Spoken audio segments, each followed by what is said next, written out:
gravity, aligning the spine again.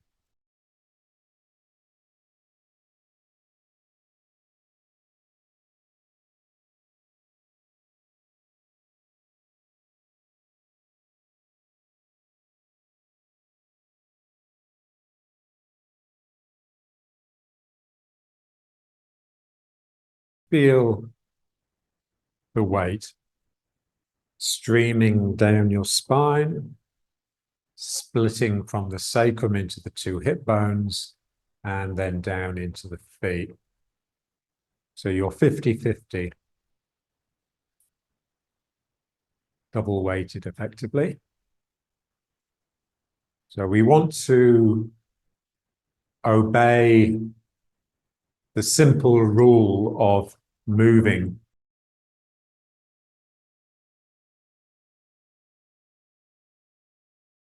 The leg that has most of your weight in it is passively supporting you, and the weight that has less of your weight in it is actively moving you. So here I'm 50-50. So I want to get one leg just a little bit less weight in it. So I just push. I just push with this leg, and it pushes me into this leg. So this leg is slowly becoming 100%, and this leg is empty. And then this leg, which is the empty one, can pull me. So now it bends and that pulls me. Then once I get more than 50% in this leg now starts pushing to continue and complete the weight transfer. And then this leg bends because it's empty. And once it's more than 50%, this becomes the active leg. And so the straightening completes the weight transfer, and then I bend. I just want to feel the straightening then becoming a bending. Simple activity of the human being. I'm sending my hand out to grab something, which I then pull in, generally to consume, to eat. And it's the same with the feet. We send one leg out, and then we pull the ground towards us with it in order to walk. So it's the same activity, whether we're using the arms to gather objects, things in, or whether we're using the legs to walk or run. Straight, bend, straight, bend, straight, bend.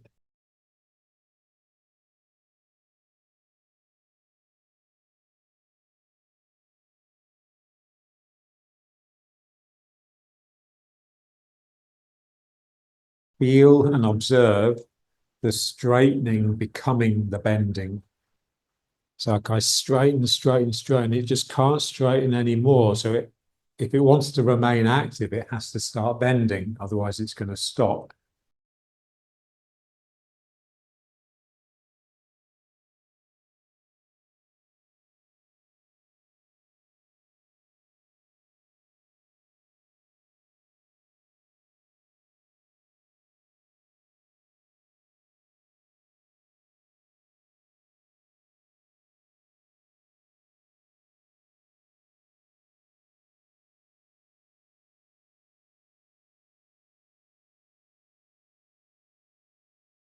And allow it to turn you. So the straightening leg.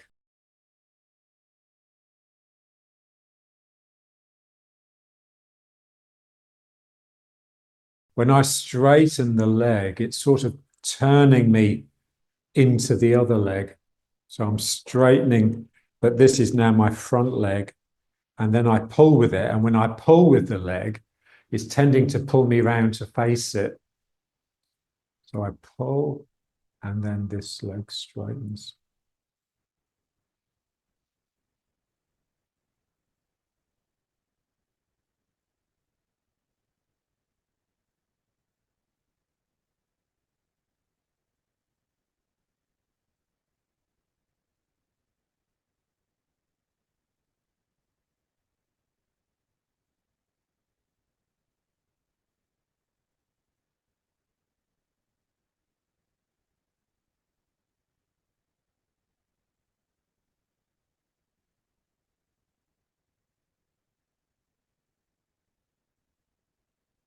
Really go to town with the turning.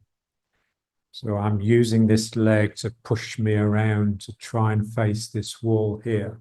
And then I use it to pull me back. And then this completes the turn.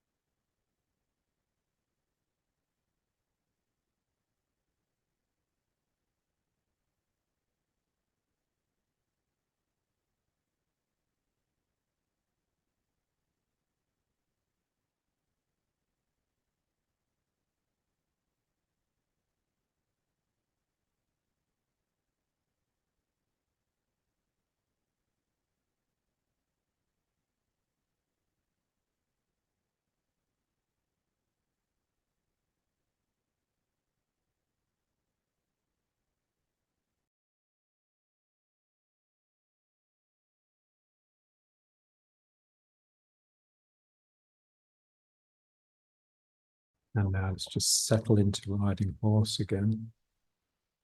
Feel the sinking.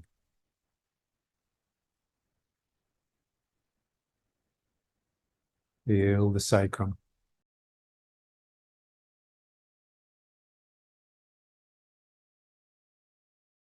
When the posture's correct, the sacrum is sort of forwards of where it probably would be if you weren't concentrating.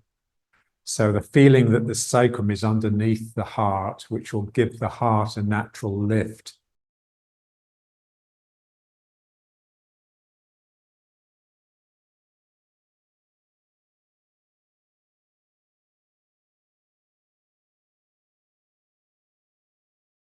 Feel the danchen. So the danchen is just your center of gravity.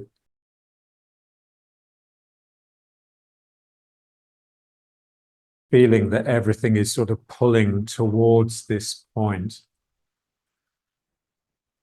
And then you sort of diverge out of here with your legs. So your legs are quite wide, your feet are wide apart.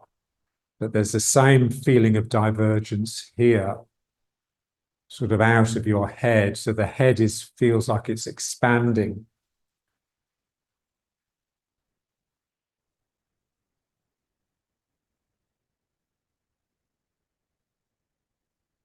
And that's the levity. So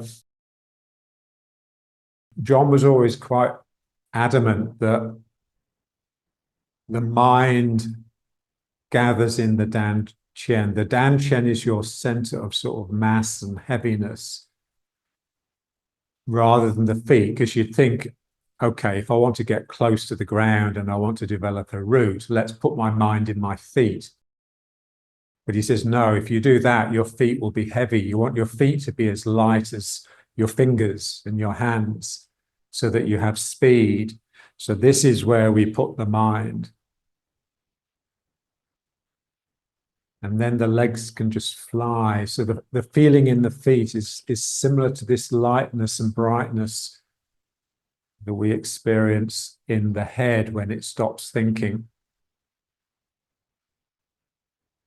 So the mind is rightly simply with the awareness or the consciousness. It's not thinking. As soon as it starts thinking, it becomes unconscious in a way. It becomes unconscious of anything else except its thinking. It loses the room, it loses the features, loses experience. It just sinks into its own process. And that's the lowest grade of mental activity there is, other than just absolute stupidity. So what the mind to be ever opening outwards and sort of reaching. So that thing, that quote that I put of, when you meditate, you begin to realize that the mind is not in the body. The body is in the mind. The mind is just consciousness and it's everywhere. It reaches as far as the stars. It reaches inside. And that's what our mind is with if we let it.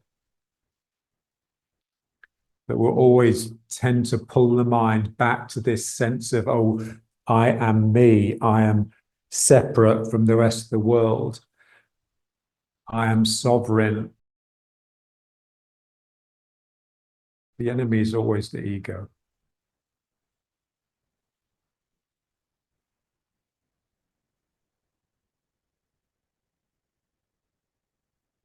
Now let's try the breathing. Feeling the belly, pulling my hands together, and then feeling the lower back, pulling the hands apart.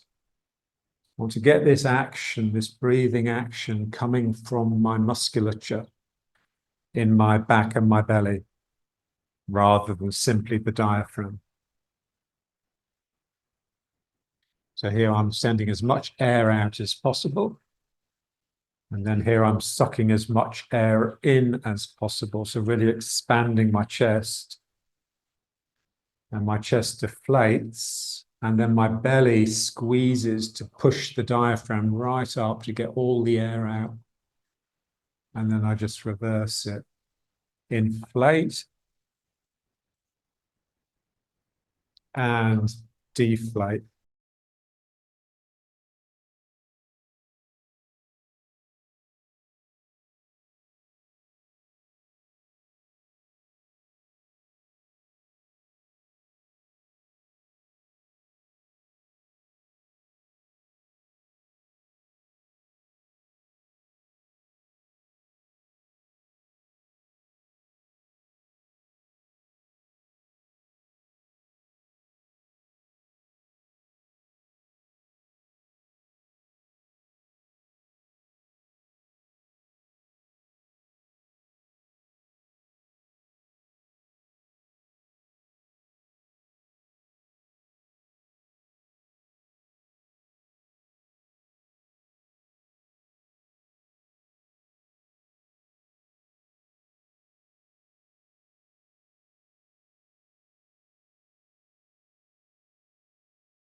Pulling in the rope.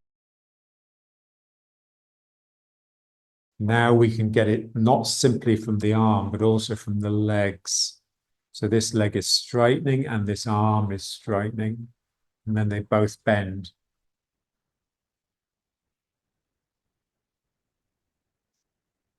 So I'm grabbing the rope with my hand, but I'm sort of pulling it with my leg if I can.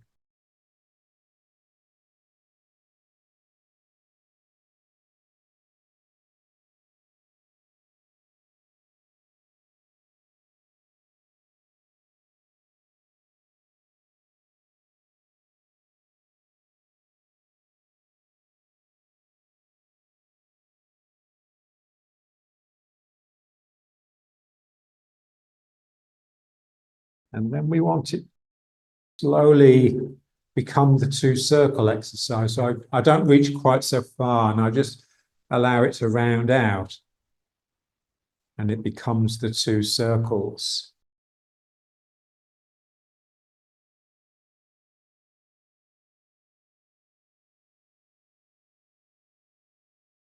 What's happened in the mind to allow this transformation from this linear reaching into this circular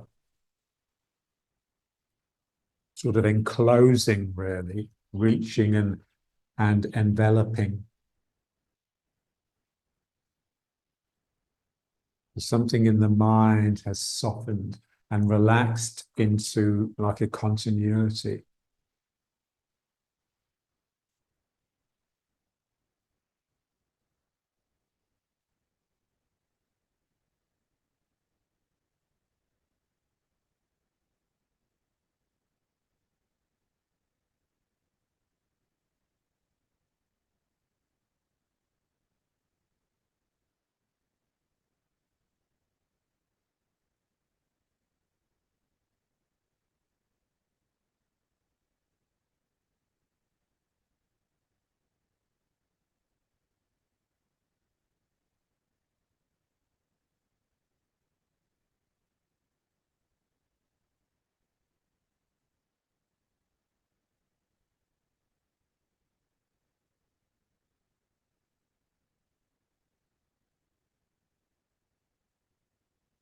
feel the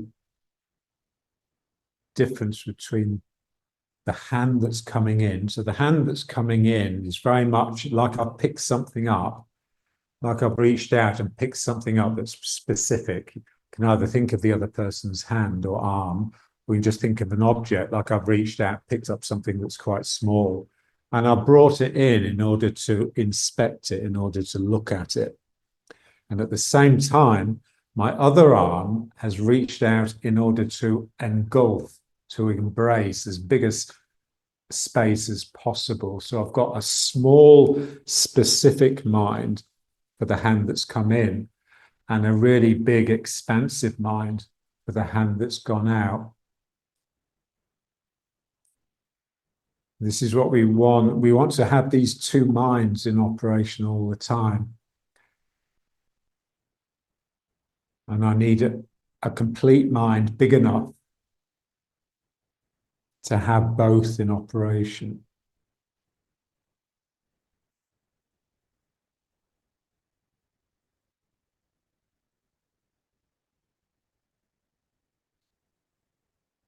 So your eyes are very much with the object that you're bringing in, but your peripheral vision, so the edge of your eyes, are very much with the arm that's going out. That's the way of it. That's the natural way of it.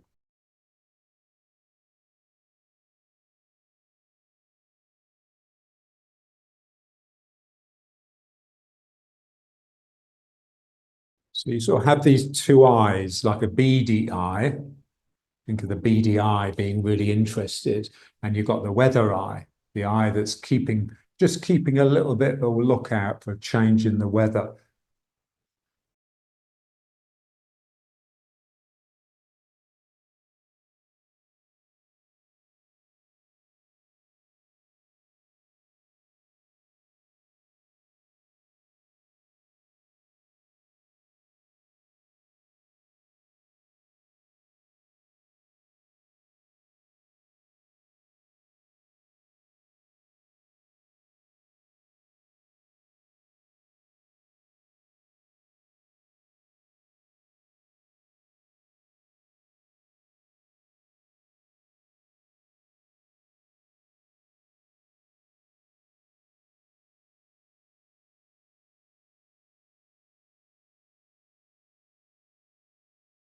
And then just back into riding horse.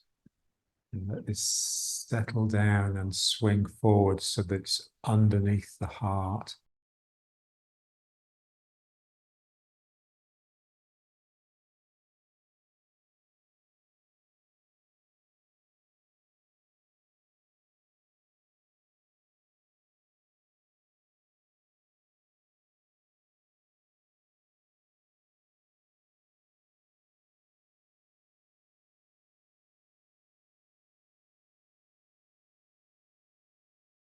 Let's try a little bit of this one. Just getting these two sides of the body sort of rubbing against each other.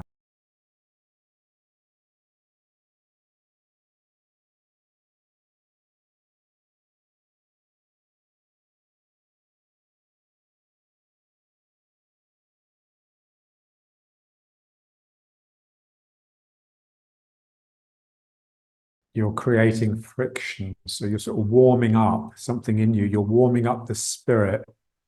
It's getting slightly more active.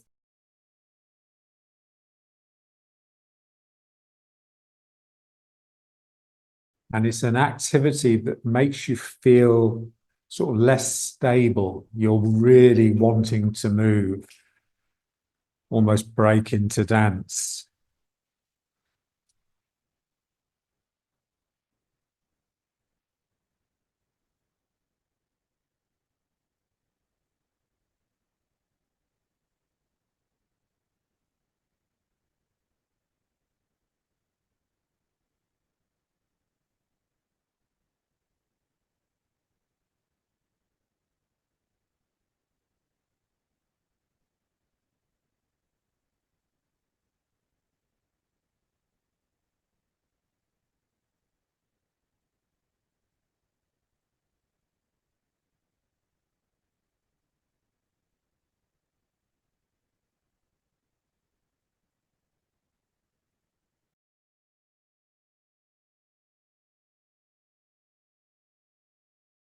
And now let's try just lifting the leg.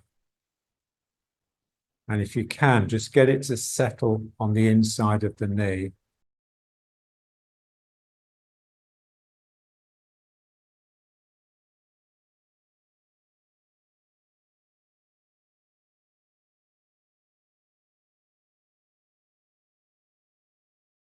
Allowing the foot to settle on the inside of the knee just pushes the knee out and gets you into the outside edge.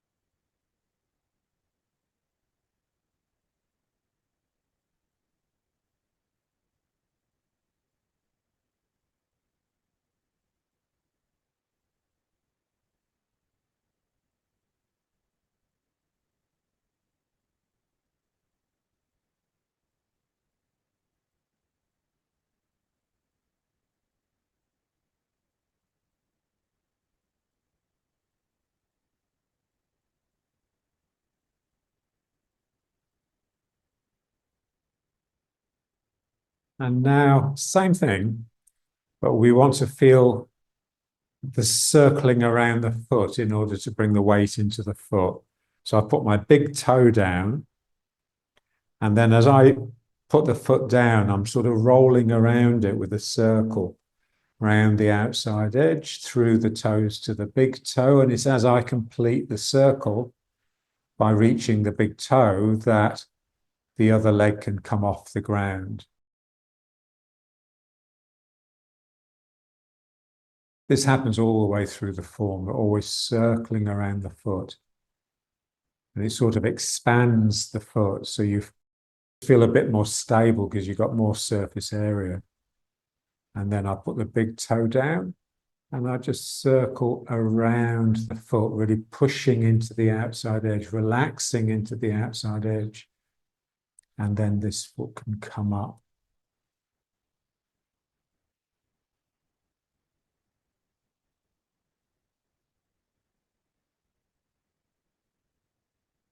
Big toe and circle.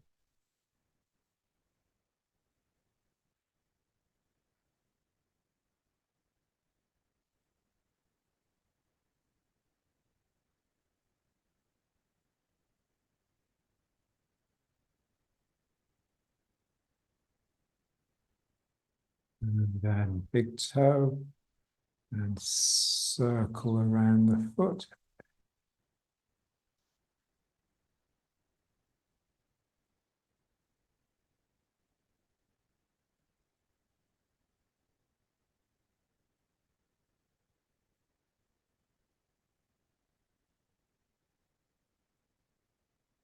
Big toe, circle. And I want to feel that the higher I can bring my knee up, the more I can sit down into the supporting leg. That's what I want. So it feels like my whole spine is just a simple curve. There's no lordosis in the lumbar spine anymore.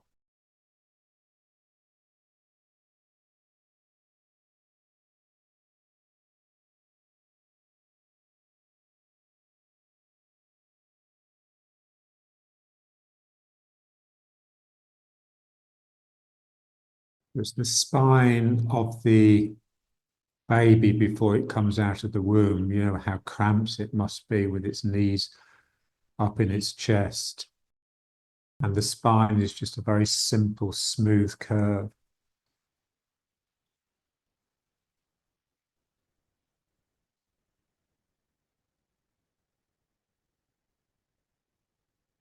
Around the circle. And then bringing this up.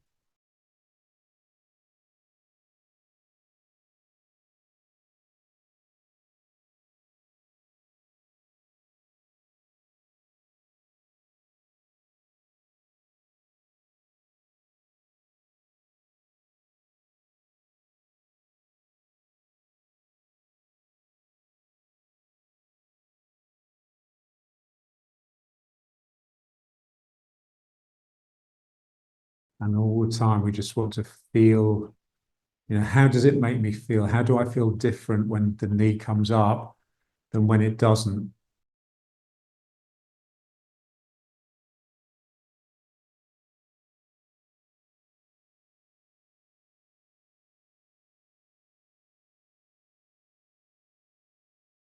And now just grab that foot with the opposite hand.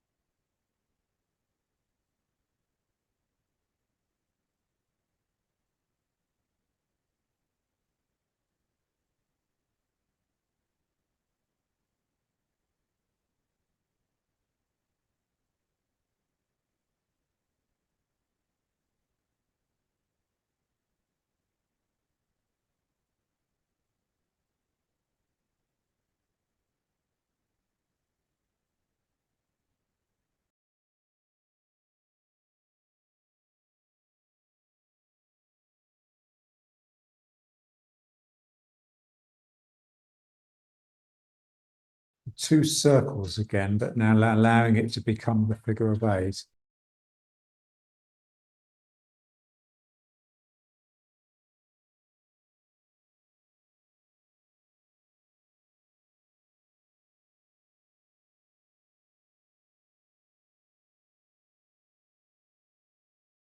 So this hand has done its circle around the foot, but then it comes into this point here. So my right hand is coming in to connect with the left foot, and that allows the other hand even more freedom to fly out.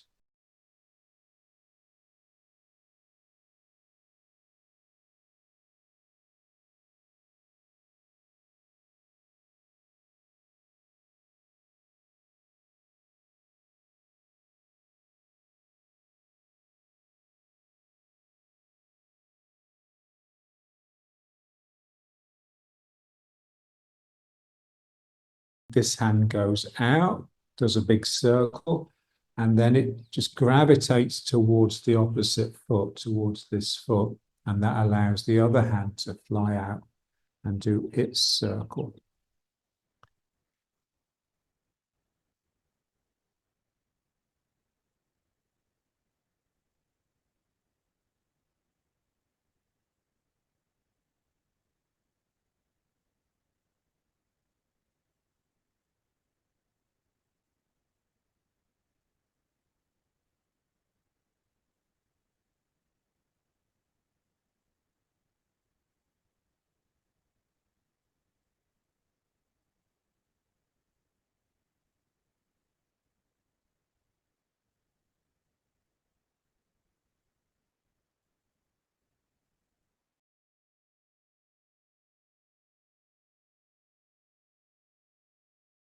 Feel the hand trying to get down there. We want to get the hand going lower than the hip, as far as the knee if possible, so that we get much more of a feeling for the lower body, for the space between the hips and the ground. So normally our arms are operating in the space above there.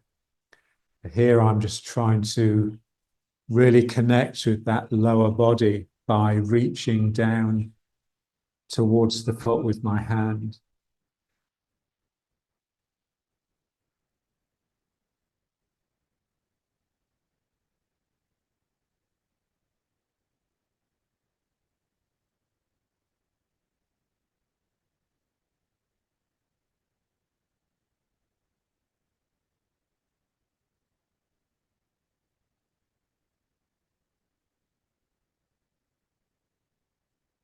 And then you can see it just becomes waving hands in the clouds. So you end up just rounding out and holding the ball and then coming into the other side. So the hand that's at the bottom of the ball has actually gone down and connected with the foot.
when we connect with the opposite foot, it just gives it a look of being really engrossed. It's like you're really involved in what's happening and what you're doing.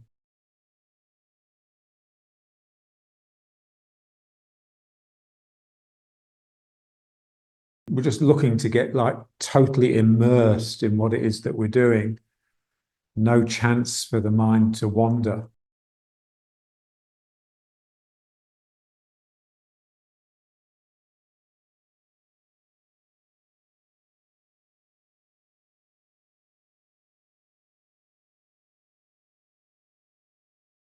With the breathing, so feel the air coming in and then feel it going out.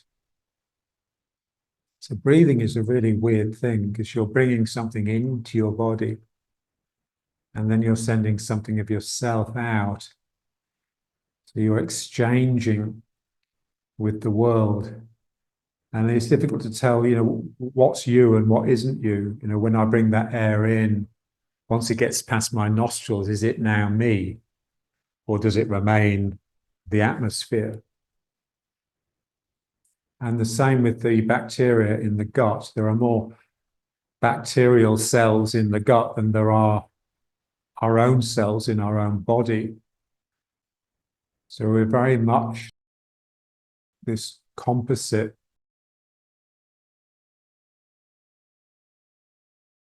Everything creates these sort of chemical changes which makes us feel different. It's the same as when we're sitting meditating. When you get your spine aligned, it just creates the hormones that make you feel happy. It's like taking ecstasy, just very mild dose. So you just feel this lift and this lightness and this joy simply from sitting still and quietening the mind a little bit.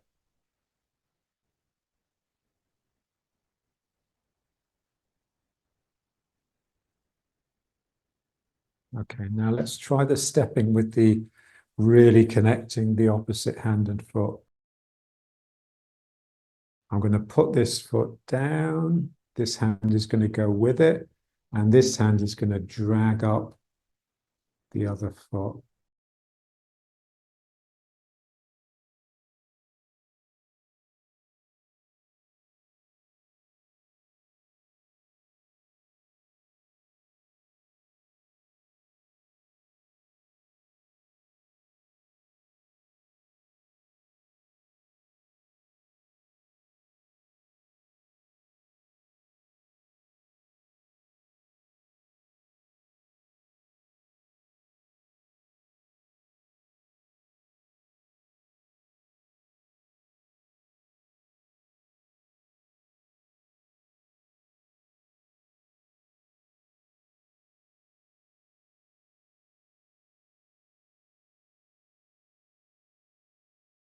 So I get a real sense that this activity is as close to the ground as possible. It's in the lower body.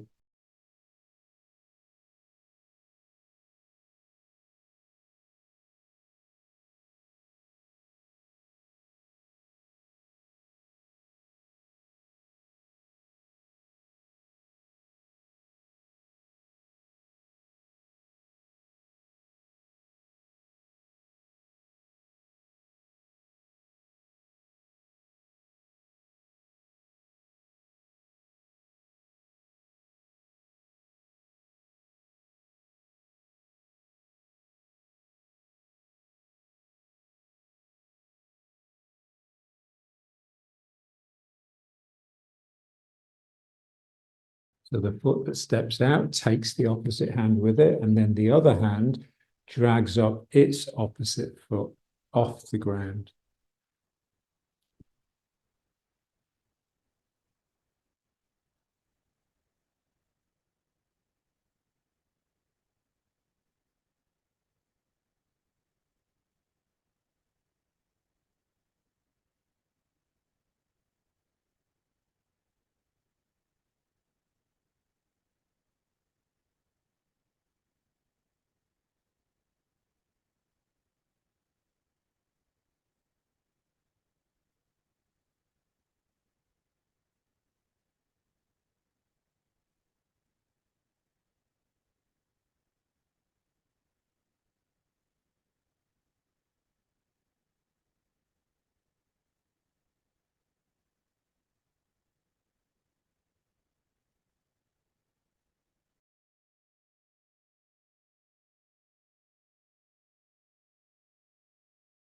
And now let's lift the foot, but behind.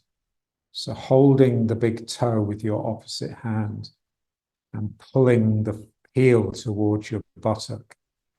And with your other hand, you can hold the little toe and stretch the toes apart.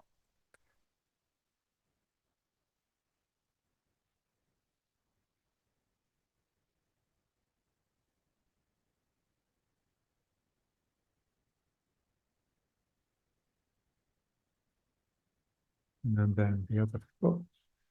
So somehow I've got to get this foot up.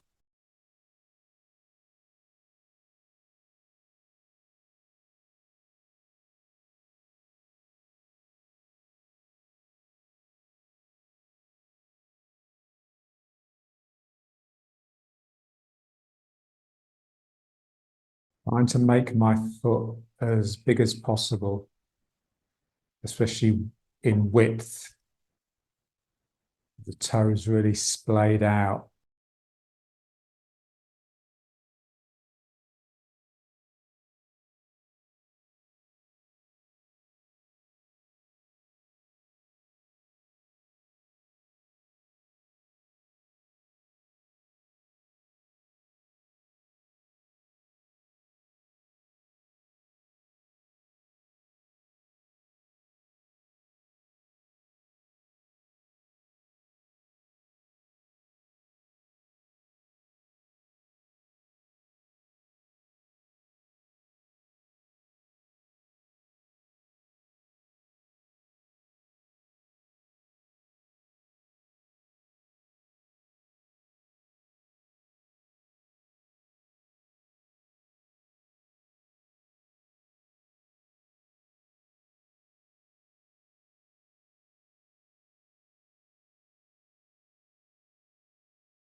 Okay, so let's finish. So bringing it into riding horse. Spine spreading from the sacrum into the hips. A real sense of widening across the sacrum.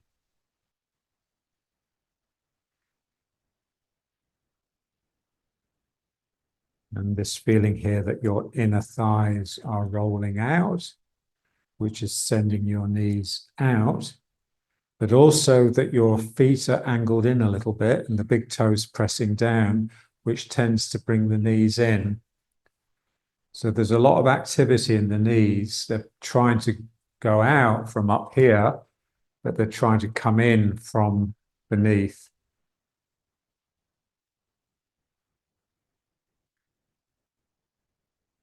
So the big toes pressing down. Feel the difference between the heel and the big toes. The heel is where the weight of your body is rooting into. So down the spine, across the hips, down the legs and into the heels. And the big toes pressing down, that's something that we make. We make that happen as a way of just holding the mind in, keeping the mind under some sort of control. The same as the tip of the tongue on the roof of the mouth and the mind in the down chin. So the mind that tends to wander off, what it does, it gathers into itself and then it starts chattering. That's the enemy. So we want just to enclose that, pull it in, reel it in so it doesn't get a chance to start. And let the mind just expand. So I'm seeing everything, I'm hearing everything, I'm with my experience of the world. I'm not with my inner voice.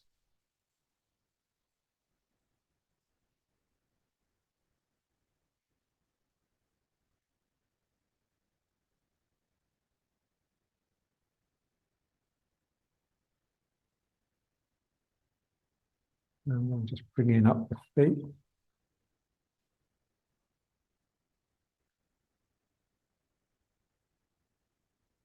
So now we're as straight and as vertical as we ever are, but there's still a feeling that the knees are sagging a little, so that I still have this streaming down into the ground and up from the ground into me. If I lock my legs out, I will just cut off from the ground. There's no longer any energy flowing.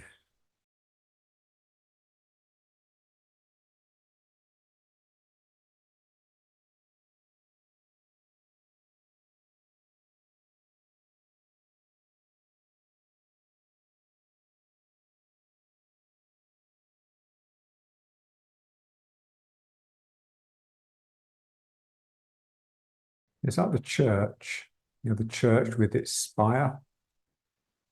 So it normally has like a lightning conductor on the top. So that weather vane, the cockerel, it's often a lightning conductor as well. So it's the spire of the church is gathering this celestial heavenly energy and channeling it down through the building and into the ground. But similarly, the church is projecting that spiritual energy of the congregation upwards and out of its spire and up into the heavens. So we become our own church.